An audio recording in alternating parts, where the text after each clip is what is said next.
Podcasters have a lot of jobs. One we don't often think about is being ambassadors for podcasting.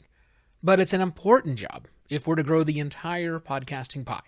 And it starts by having some IHNIs at the ready.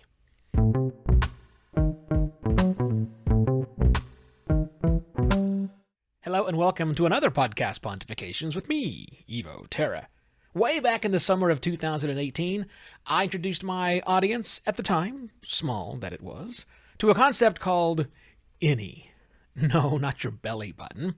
IHNI is an acronym, and the letters I, H, N, and I represent what I still think is the best way for you, the serious podcaster, to grow podcasting. And not just your podcast, but all of podcasting. Albeit slowly, one listener at a time, but still new listeners who you have a lot more influence on than you probably know. So first off, what, Evo, is an IHNI?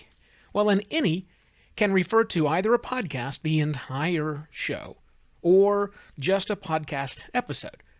Most of the time, it's an episode, or a select number of episodes. Much less often, though, it is a joy when it happens. It's an entire podcast, where every single episode is an IHNI. Now, the letters in this acronym stand for I had no idea. Specifically, they stand for those words in the following sentence. I had no idea that is what podcasts can sound like. A sentence uttered by a person who, until your intervention with that IHNI in hand, had decided they didn't care for podcasting, or that podcasts simply were something they were not interested in. And who knows why?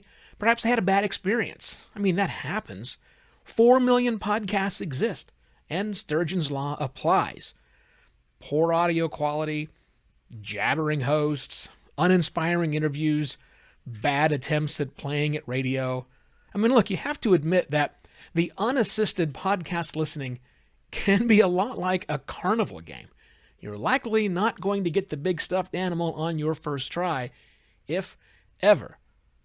Perhaps they've adopted preconceived notions about what podcasts are without actually listening for themselves.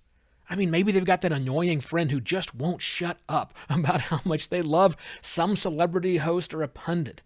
A host or a pundit that the other party finds markedly less interesting. And they're left thinking, well, that's what podcasting is all about. Or maybe this person is really off base and is assuming that podcasts are something they have to pay for, or that podcasts are nothing more than videos or live streams or something else that has nothing or just little to do with what podcasting is. All of those people, and more, think that podcasting is something that is not for them. They have the idea that podcasts are something to be avoided. But you and I, we know that they probably have no idea what podcasts can sound like. And so that's your job. Show them, no, don't tell them, show them what podcasts can sound like. You, after all, are a podcaster. Who better than you to be an excellent brand ambassador for all of podcasting? No, not just your podcast. In fact, perhaps not your podcast at all, but for all of podcasting. I know that sounds like a big job, but it's one that you, the serious podcaster, are up for. I know you are. So here's what I want you to do the next time you're with a friend or an acquaintance, or perhaps you're introduced to someone at an event who has made the choice not to listen to podcasts. I want you to help guide them on their journey, rising above your own self-interests and looking at this as a larger opportunity to help someone develop the podcast listening habit. Someone who currently has the idea that podcasts are not for them. I want you to recommend that they listen to an IHNI. If you can, I want you to help them find an IHNI on their phone, right there with you. Done correctly, this takes less than a minute. Done correctly, you'll have hopefully made someone say, I had no idea podcasts could sound like that, which might encourage them to change their mind and at least consider becoming a regular podcast listener. Now, the trick, obviously, is to have the IHNIs at the ready all the time. Look, you're probably actively consuming lots of podcasts, way more than the average podcast listener. So it's important, as an ambassador of podcasting for the entirety of podcasting, to have this process down pat. Okay? It's a big job. But again, I think you're up for it. Now, finding these IHNIs is a 3-part test. Think of a waterfall or a flowchart, if you will. 3 simple questions you go through until you get to a yes. Question 1. Have you made any episodes? Not just good episodes. Not episodes that you really enjoyed making. Not even episodes that got a lot of downloads. And almost certainly not your most recent episode. No, I want you to now be very real and honest with yourself. Do you have an episode of your podcast that, when someone who has already said they don't like podcasts, if they listen to it, they will say, wow, I had no idea that's what podcasts could sound like? Are you sure that episode you're thinking about will knock them out of their socks? Now, if the answer is yes, then bully for you. You're the exception to the rule. Go into your podcast hosting service or your website hosting service and make a redirect to that episode. Something like podcastpontifications.com/IHNI.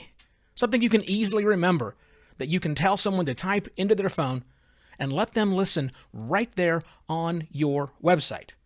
No, you don't want to send them to your home page and have them start searching around. You want to make it simple for you to remember and for them to type. Now, if your answer to that question was no, and honestly, my answer is no, then proceed to question 2. Question 2 is this: can you make an IHNI episode?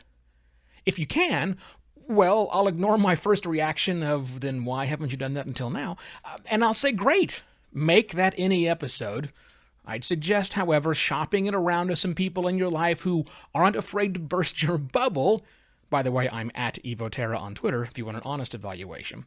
Just to make sure it really is an IHNI. And then do that vanity URL trick so it's easy to remember.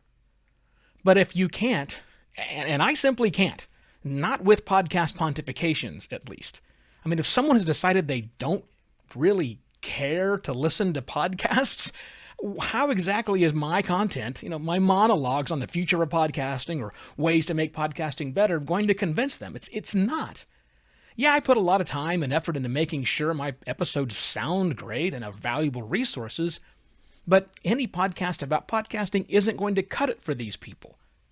So if you, like me, acknowledge that while you can make a great sounding episode, you cannot make an IHNI episode, then proceed to question number 3.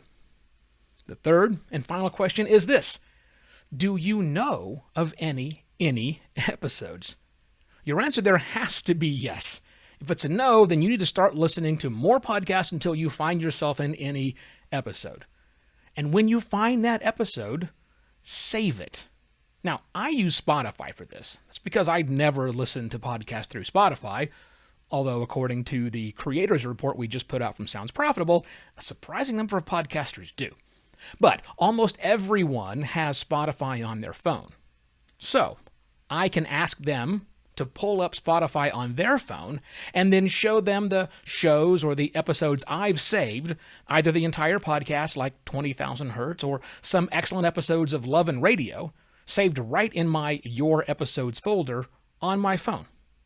That makes it super easy for them to search Spotify and find the name they see on my screen in the exact same app. It's dead simple. And once they have it on their phone, if the situation's right, I'll have them listen right there, because it's amazing to watch faces light up when they discover that, yes, there are podcasts out there that are unlike what they thought podcasting was. And that's it. That's the way you become an excellent ambassador for new listeners, helping them say, I had no idea that's what podcasts could sound like, by sharing your IHNIs with them. And with that, I shall be back next week with yet another podcast, Pontifications. Cheers. Bye.